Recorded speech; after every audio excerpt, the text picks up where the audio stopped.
Alright, what are algebraic fractions? An algebraic fraction has an unknown or variable in its denominator. So an example of algebraic fraction is 1 over x, okay, or 1 over 2x plus 3, or even x over x plus 2. So these are all known as algebraic fractions. Alright, so how do we express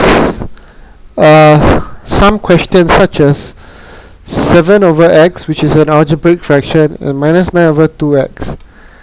Okay, express as a single fraction.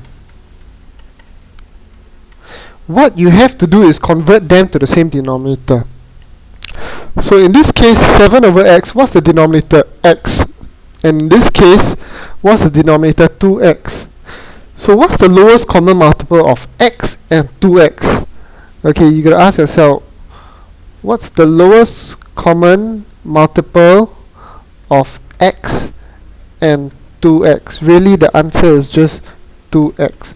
Okay, so what I have to do is make adjustments to this fraction, this algebraic fraction, without changing it, which means I'm just representing the information.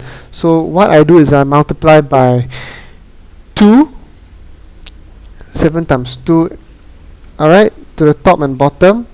Okay, I multiply 2 to x in the denominator, I get 2x, minus 9 over 2x.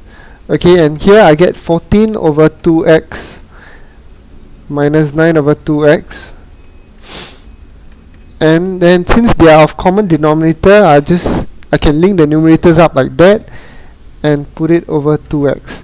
And 14 minus 9 is equals to 5 over 2x. Alright, so let me just give you another example.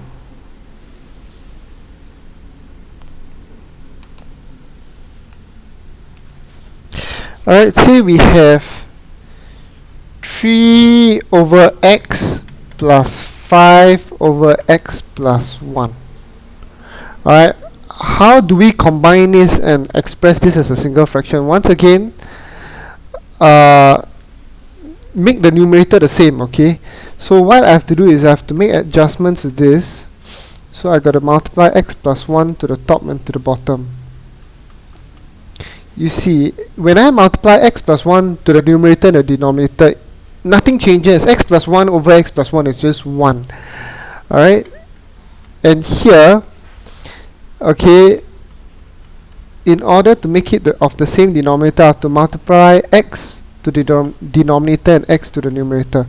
So what I get is 3x plus 3 plus 5x, and since they are of the same denominator, let me just put it as x plus 1. Okay, 3x plus 5x equals to 8x plus 3 over x plus 1. There you go, that's your answer. Okay, so these are just some examples on the kind of questions that they'll give you for algebraic fractions.